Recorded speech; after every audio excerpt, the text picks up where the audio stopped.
Hey, picture this. February 2008, Barcelona, Spain. A quiet rental apartment in the stylish Gracia neighborhood.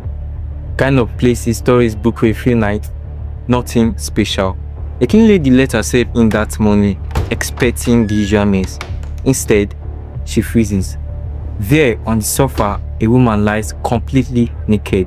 Her hands tied, a plastic bag pulled tight over her head, sealed with a duct tape. No struggle marks on the door.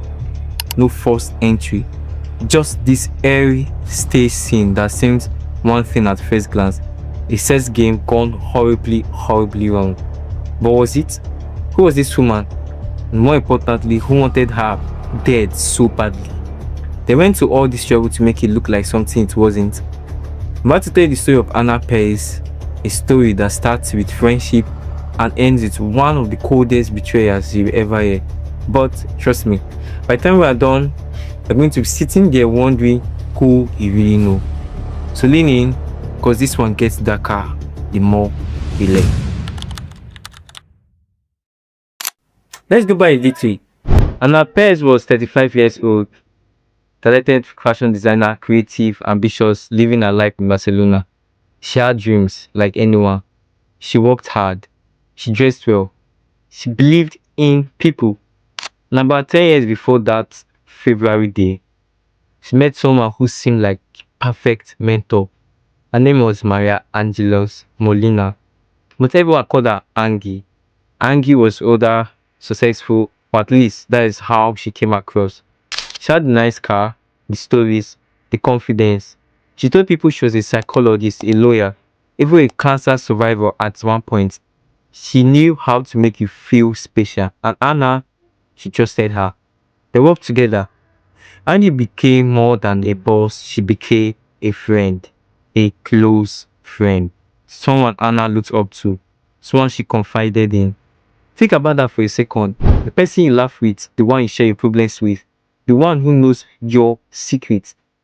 What if that person was slowly building a plan to erase you? Because that's exactly what Angie was doing. Let's talk about the years leading up to 2008. Around 2006, Angie started doing something strange. She began using Anna's identity, forging documents, taking out loans in Anna's name, applying for life insurance policies, big ones that would pay off if Anna died. She didn't ask permission, she didn't tell a soul, she just became Anna on paper. She even impersonated her in person sometimes. CCTV later caught her wearing a wig, walking into a bank, withdrawing money from an account that belonged to Anna. She looked the part, she sounded the part, and Anna had no idea. None. She thought Angie was just being Angie, a little eccentric maybe, but harmless, a friend. Now, here's where it gets strange. Angie wasn't new to this game. She had a whole history of living lies. She faked pregnancies. She faked illnesses. She created entire fake families, fake careers. She was a full-time actress in her own twisted movie. And by late 2007, she had built up quite the debts in Anna's name. Loans, credit cards, insurance policies worth hundreds of thousands of euros, all waiting for one thing, Anna's death. But to collect, Anna had to actually die and had to look believable, not like mother. So Angie started planning. She rented a short-term apartment under Anna's name. February 18, 2008, just 3 nights, she invited Anna over for dinner. Casual, friendly. Come over, she probably said. Let's catch up. Anna trusted her. I mean, why would she? He showed up, and that is when everything changed. Watch this, because what happened next was so calculated, it still gives people chills. Angie had prepared. She had chloroform up, something like it. The exact substance was never fully identified, but it's not Anna out. Fast. Then the plastic bag, sealed tight. Anna never stood a chance, but Angie wasn't done. She wanted it to look like a sex crime, so she left the apartment for a bit earlier that day actually. As she went to a main brothel in Barcelona, she paid 2 men. She collected samples of the semen in containers she brought them back, and she planted them at the scene on Anna's body, on the furniture, to make it look like some kind of twisted threesome gone wrong. Think about that. The level of planning, the coldness. She tied Anna's hands, she left her naked, she made sure the scene screamed accident during rough sex. Then she built herself an alibi. That same morning, before the dinner, she went to the bank again.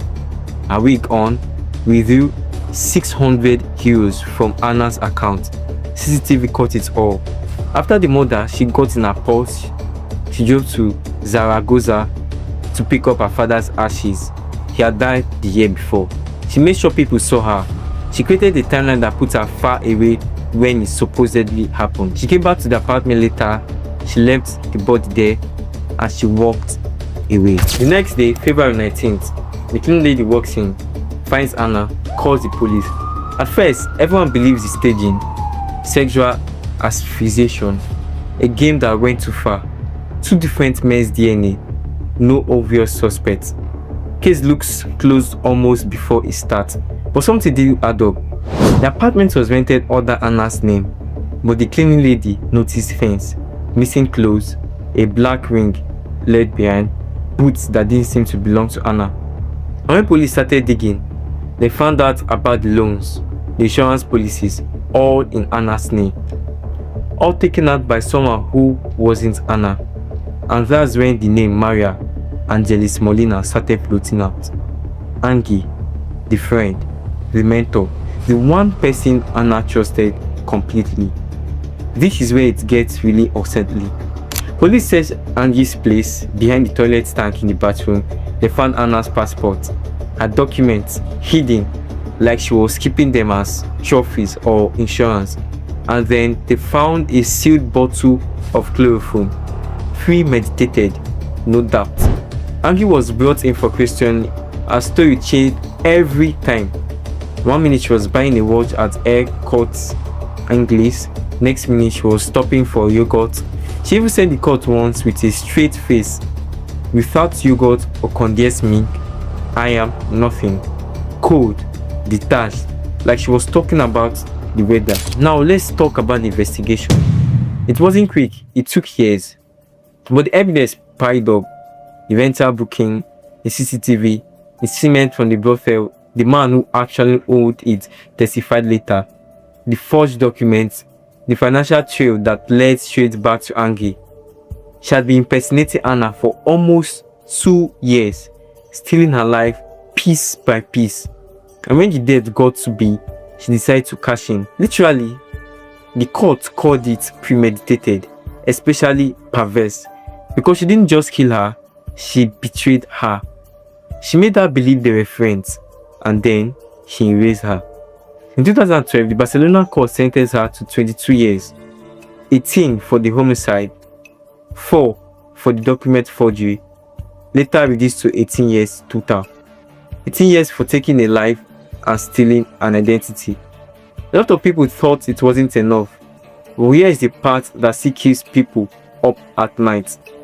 This wasn't Angie's first brush with death. Back in 1996, her husband, Juan Antonio Alvarez Lidben, 45 years old, businessman, suddenly, unexpectedly. It was ruled a suicide at first. Angie inherited everything: the money, the cars, the lifestyle. After Anna's murder, police reopened that case. They looked hard. Suspicion was high, but no material proof, no smoking gun, so it stayed open, unresolved. Think about that. One man. The trial ended and went to prison, but the story didn't stop there. Years later, she started getting day passes, prison leave, and in 2025, while she was out on one of those passes, she got arrested again, this time accused of planning another murder from inside the prison, hiring someone, targeting someone else. The case is still ongoing as we speak. So, was Anna Páez just one victim, or was she part of something bigger, a pattern no one caught until it was too late? I want to really sit with this. Imagine being Anna, trusting someone for 10 years, sharing laughs, sharing secrets, never once thinking, this person is counting down the days until I stop breathing. Imagine the planning, the brothel receipts, a plastic bag, the drive to pick up ashes while your friend's body is still warm, the wig, the lies, the yogurt comments in court. It's not just a crime, it's a slow motion nightmare. And the scariest part, Angie didn't look like a monster. She looked like your co-worker, your mentor, your friend, kind of person you'd invite to dinner. So here's what I want you to think about. How well do you really know the people around you? What secrets are hiding behind the smiles? And if someone like Andy could get this close, plan this long, stage this perfectly, could it happen again? Someone you love? The court said justice was served. 18 years. But her husband's case was never closed. And now, another plot why she's supposed to be paying for the first one. So tell me, do you really think this was the only time? Was an Páez the first? Or just the one they caught? Was this the near perfect crime? Or did Angie almost get away with a lifetime of them? Drop your thoughts in the comments. Do you believe some people are just born without a conscience? Or do you think something broke inside Angie a long time ago? And most importantly, who do you trust right now? Thanks for watching all the way through. This one stayed with you, hit that like button. Share it with someone who needs to hear it.